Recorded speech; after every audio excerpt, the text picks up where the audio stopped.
everyone, and welcome back to the channel.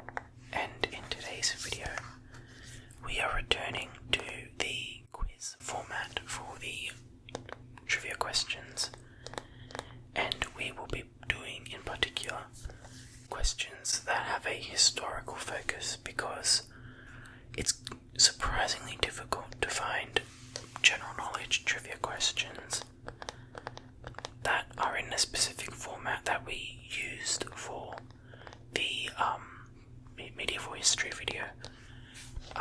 Either they are multiple choice, but you don't get the answer until the end of the video, which is pretty useless for us because it's, necessary that we do it, that we get the answer on the spot, or there's just no multiple choice options.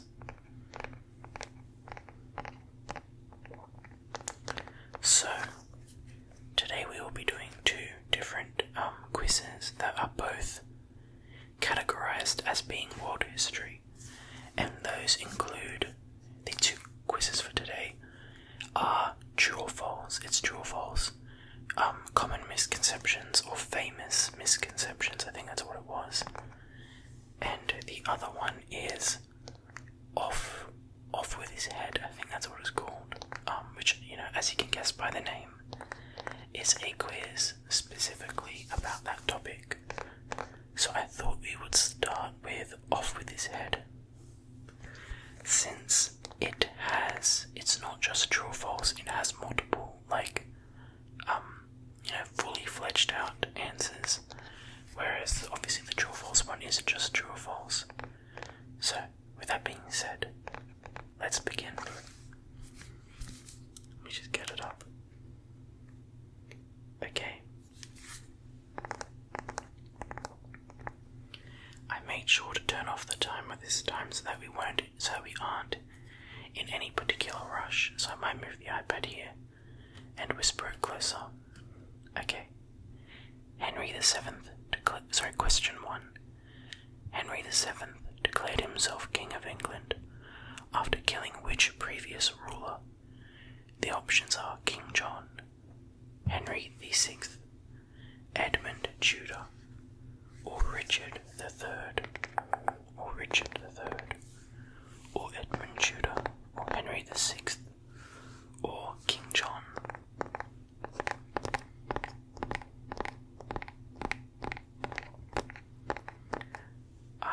My guess, actually no, I'll give people time to think first, because I don't want to influence anyone's guess. Henry VII took the crown from which of those four people?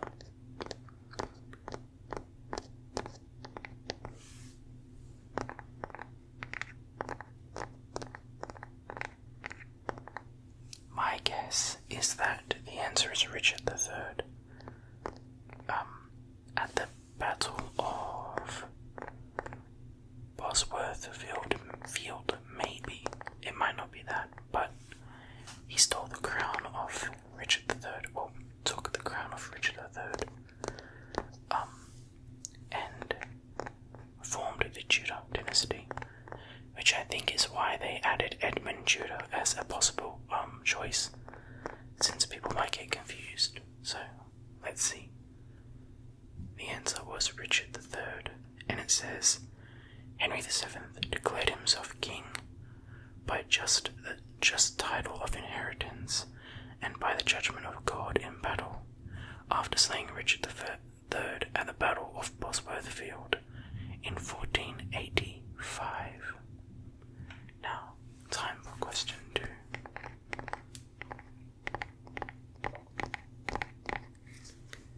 Question 2 is, what happened to the bodies of former Russian Tsar Nicholas II and his family after they were slaughtered?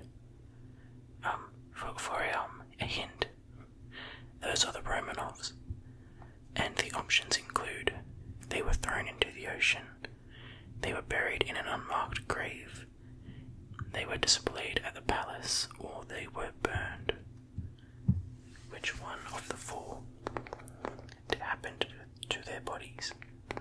Sorry, I shouldn't be going like, which one of the four? As if it's like some fantastic thing, but you know what I mean.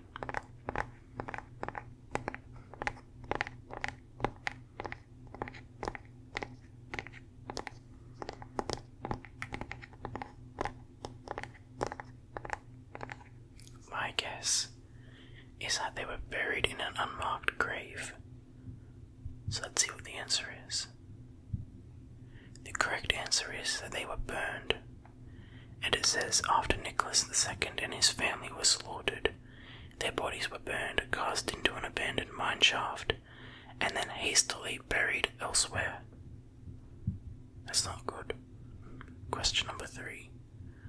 What was the method of execution for King Charles I of England? And the options are firing squad, hanging, lethal injection, and beheading. I mean, I think firing squad and lethal injection are a bit modern for his time. Well, I'm sure maybe they had, what's the word, like the primitive version of guns, like modern guns. But when did he die? He was a Stuart king, I know that. And he died maybe 1600s. I'm not sure when weapons were made, to be honest. But they probably had the, like some form of them. But nonetheless, it probably wasn't firing squad. But don't let me influence you.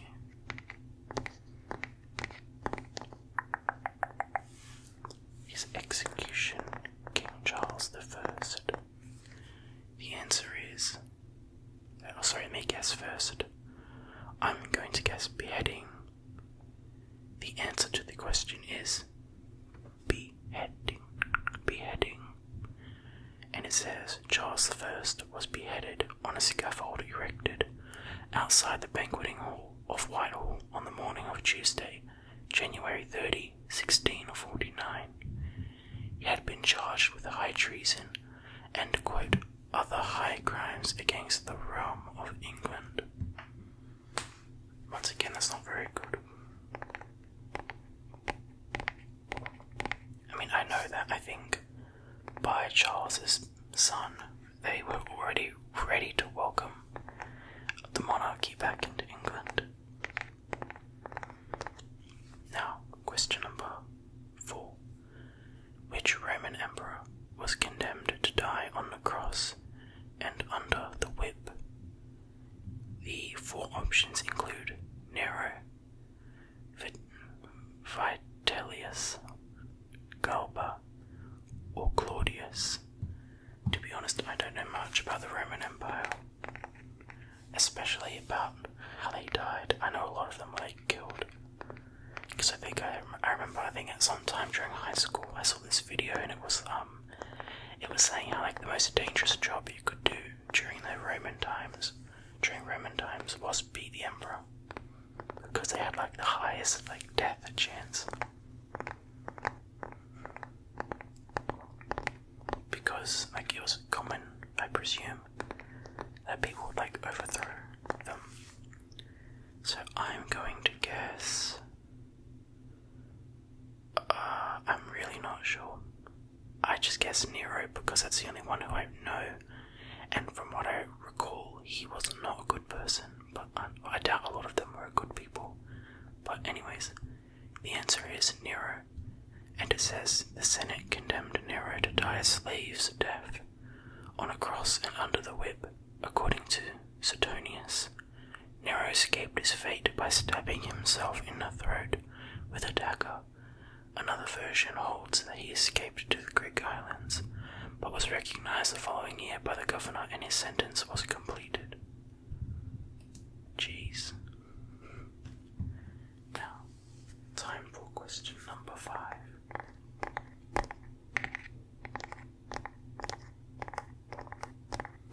I might keep the iPad here because it's a bit inconvenient having to move it forward, back. Anyways, which of Ramses III's family members plotted to assassinate him and place her son on. Which of Ramses III's family members plotted to assassinate him and place her son on the king?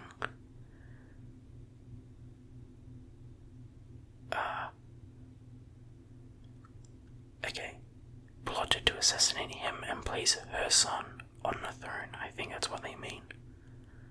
Okay, and the options include his daughter, his primary wife, his sister, or one of his secondary wives.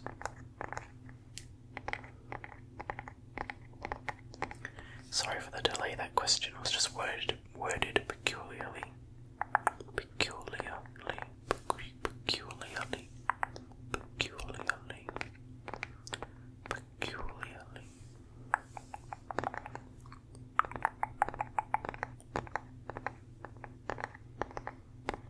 The answer is, I'm going to guess that one. Okay, yeah.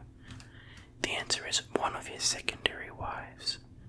And it says toward the end of Ramses' reign, one of his second wives, seeking to place her son on the throne, plotted to assassinate the king. In 2012, researchers announced that a CT scan on Ramses' mummy had revealed a deep knife wound in his throat, indicating that Ramses was indeed murdered by the conspirators. Jeez, I'm surprised we could do a CT scan on someone who's, I presume, quite old.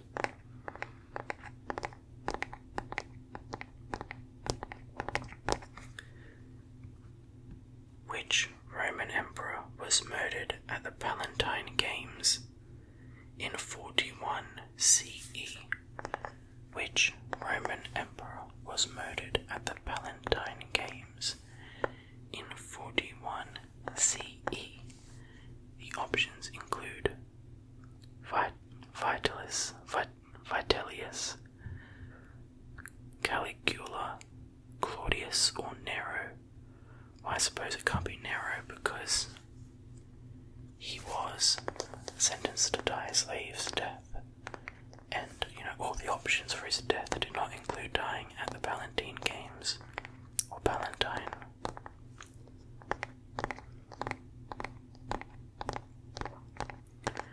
So, I will guess a random one. Okay, the answer is, sorry I didn't say what my guess was. My guess was Vitellius, but the answer was Caligula. And it says, in January 41 CE, Caligula was murdered at the Palatine Games by Cassius Chaerea, tribune of the Praetorian Guard, Cornelius Sabinus, and others. Caligula's wife, Caesonia, and his daughter were also put to death. That's not good.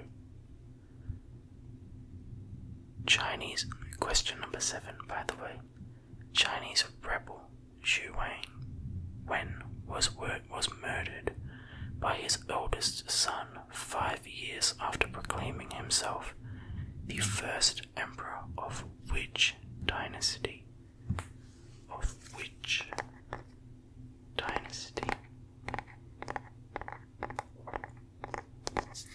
The possible answers include the Haoliang dynasty, however that's pronounced, the Tang dynasty, the Sui dynasty, or Sui. I'm sorry for absolutely butchering all these pronunciations, including the Roman ones, or the Shang dynasty.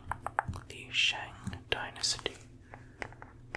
Which dynasty was this person the first emperor of?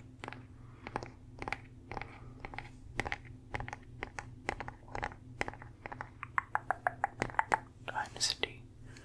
Dynasty. Dynasty. Dynasty. Dynasty. Dynasty. Dynasty. Dynasty. Dynasty. Dynasty. Dynasty. Dynasty. I'm going to guess. So that was a really dramatic movement of the iPad. I apologize. I really have no idea. I'm just gonna guess the Tang Dynasty. The answer was the Haoliang Dynasty. And it says, 5 years after proclaiming himself the first emperor of the Haoliang Dynasty, Chinese rebel Xu Wen was murdered by his eldest son, who succeeded him as ruler. Xu Wen had murdered the previous emperor, Xiaozong, and all his sons in 904, with the exception of a 13-year-old boy who Xu controlled as a puppet ruler before forcing him to abdicate in Xu's favour in 908. Wow, maybe that guy deserved it.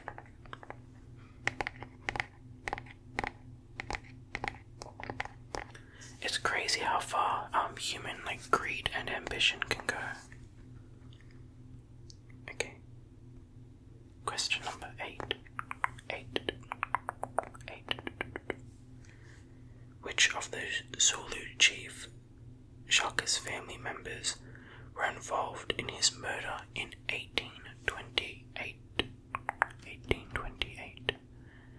The possible options include his wives, his half-brothers, his sons, or his sisters, or his half-brothers, or his wives, or his sons.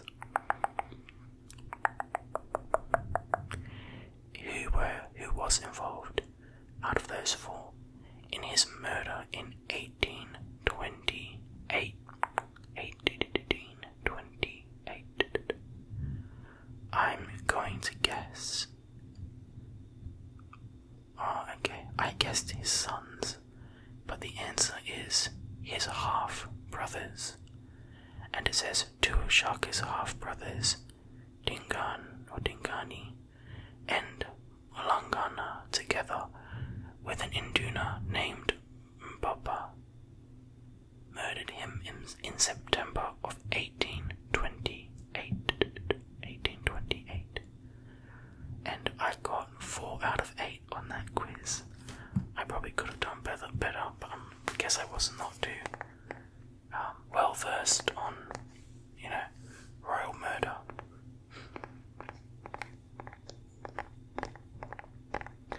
Also, I apologise if you can hear, I've heard it multiple times in this video, my left shoulder cracking whenever I move it.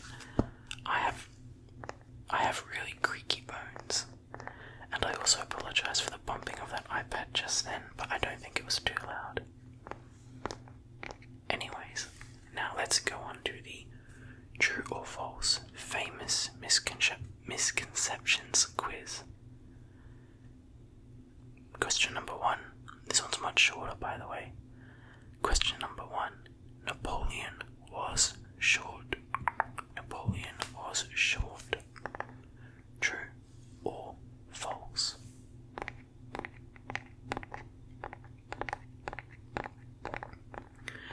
My guess off the bat is that it's true, because there's that slang that people say that someone has Napoleon syndrome. Not slang, that sounds really weird, you know what I mean? There's a saying that someone who is short and is overcompensating has Napoleon syndrome, so I presume that is based off him being short, but then maybe it's not, because these are famous misconceptions, but I'm still gonna say true.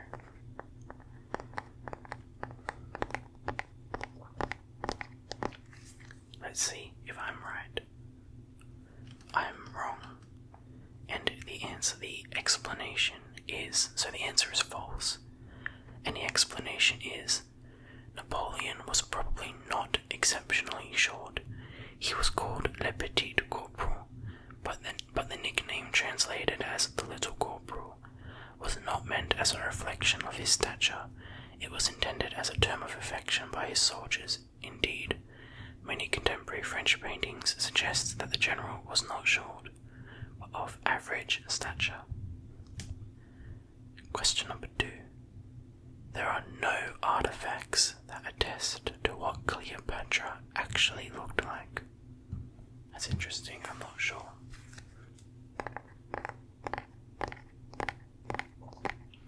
I truly don't know what my answer will be to that one because I don't know. I'm gonna guess.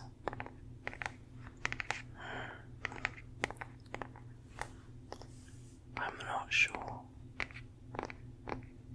I guess false, or maybe true, I don't know.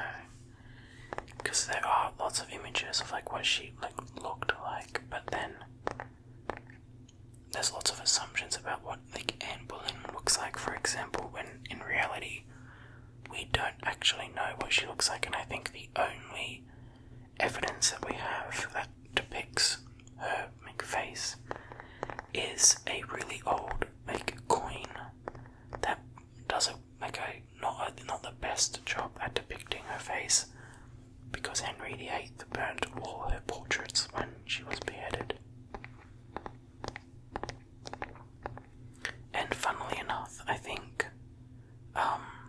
recently, actually, like this year, I think, or maybe at the end of last year, there was like this big thing published. Sorry, I'm being very vague, but there was this thing published that purported that the painting, the portrait that we all presume is Anne Boleyn is actually not her. And that it was another lady who I think they knew who it could have been, but I don't remember. But anyways, that's enough yapping. My apologies. I'm gonna guess true. The answer is false.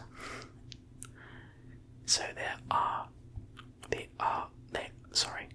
artifacts do exist that show us what she looked like.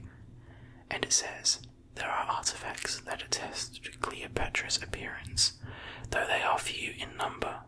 One of the most prominent, a marble bust of Cleopatra dating to the 3rd quarter of the 1st century BCE, is housed in the Old Museum in Germany. Interesting. I didn't know that.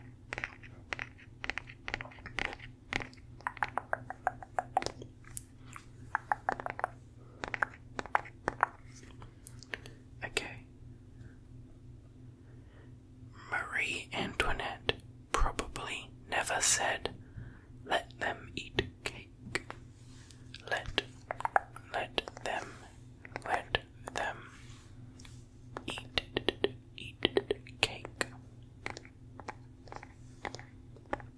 I think I know the answer to this, and I'm pretty confident that I know the answer.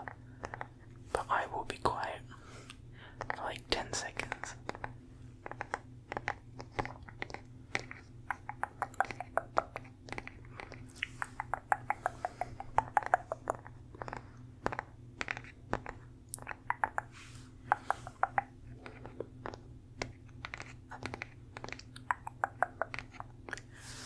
My guess is that that it is true. She probably never said let them eat cake, and I'm correct.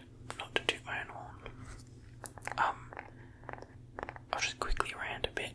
I think the statement was found in some book that was written either many years before she was queen, or before she even existed, or many years after I think it was after she was queen. So there's no actual evidence that she said let them eat cake, and again that was attributed to her unjustly. But I think she said something not similar, but she said something about giving them bread, but I could be wrong. We'll have to see. It just says there is no historical evidence that Marie Antoinette never said let them eat cake, or the French version, Cuise manger de la brioche. I do not know French, by the way, as you can probably tell, but yeah, she never said that. I feel like she said something not similar, but it was something that she said that was obviously not meant in that way, and people just took it and ran with it and just made it up that she had said that. But don't get your information from me, because I could be wrong.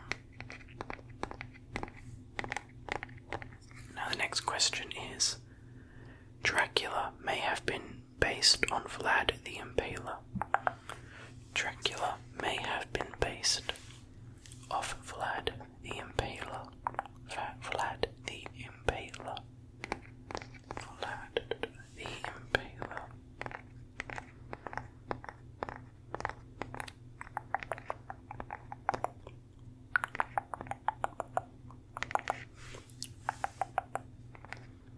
Vlad the Impaler. The answer to that, my guess to that is it's true. And the answer is that it is true.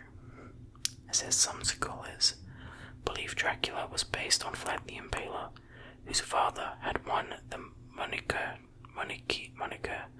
Dracul for his membership in the Order of the Dragon, a militant fraternity founded by Holy Roman Emperor Sigismund and dedicated to holding the Ottoman advance into Europe. Present tense, not past tense. Now, Johnny Appleseed. Question 5. Johnny Appleseed travelled on foot across the United States planting apple trees. I don't think I've actually heard of this person. Maybe he's like an American history person that I'm not aware of because I'm not American. Or maybe he's just some really niche character. But my guess is going to be that is false.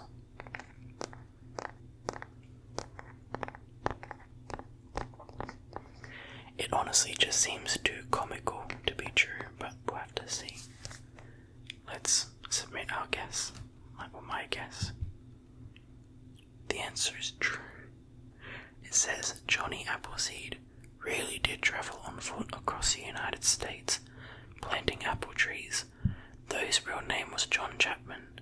He planted cider apples, which are small and unpleasant to eat, but can be used to produce hard cider. Now, the next one, question 6. George Washington never said, "I can't tell a lie. I can't tell a lie. I cannot tell a lie." Just like with the Johnny Appleseed thing, I was not aware that this was a conception at all, so I could not tell you whether it is a misconception or a justified conception. So I'll just guess sporadically or random. Well, that's what sporadic means.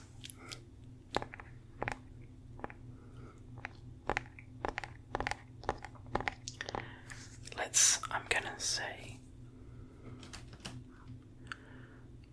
I really have no idea, so I'm just gonna move my fingers back and forth and just click a random one.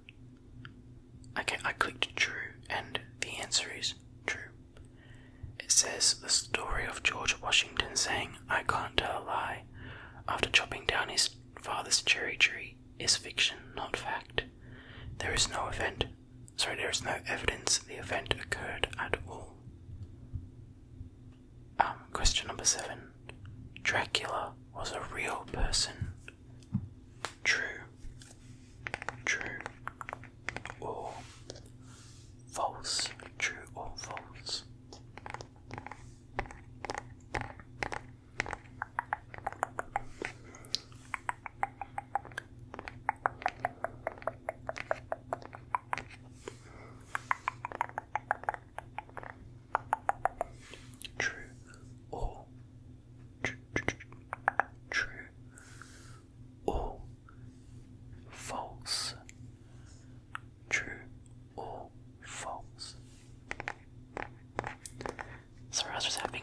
Surround sound thing. True or false? I'm gonna say false. Okay. Dracula, as he exists in Bram Stoker's novel, was not a real person, so the answer is false. Okay, the lucky last question. I really need to cut down my yapping in all my videos because I only did 16 questions for this video, and it has already been 30 minutes according to the recording, but that's not including, well, that is including the, editing stuff. But anyways, the total video in length will still be over half an hour, so I hope that you enjoyed that. I just talk and talk and talk, and then whenever I'm doing these slightly more interactive quizzes, I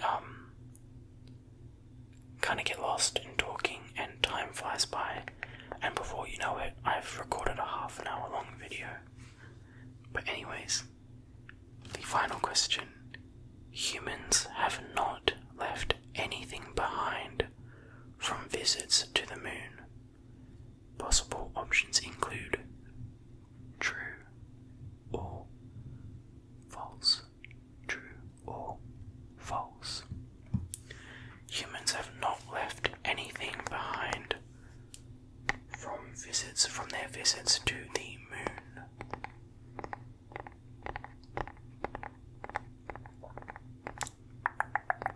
From their visits to the moon.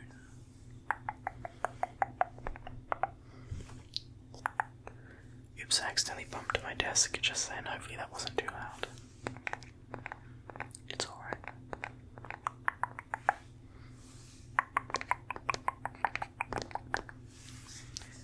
I think that the answer is false, because we have left something behind, I think. Yeah, okay. Oh my god, wow. We left a lot more behind than I thought we did. Jeez. Okay. Humans have delivered about 500,000 pounds of human artifacts to the moon's surface. What is left on the moon includes 70 spacecraft vehicles, food waste, nearly 100 packets of human urine and excrement, tools and television equipment, flags, photographs, golf balls, and much more. Gosh, we're already littering the moon. So, that brings us to the end of today's video. As always, I hope that you enjoyed. And again, please interact if you'd like to, criticize, compliment, like, subscribe, anything like that, because I really appreciate it very, very much. So, thank you very much for watching today's video, and I hope to see you all in the next one.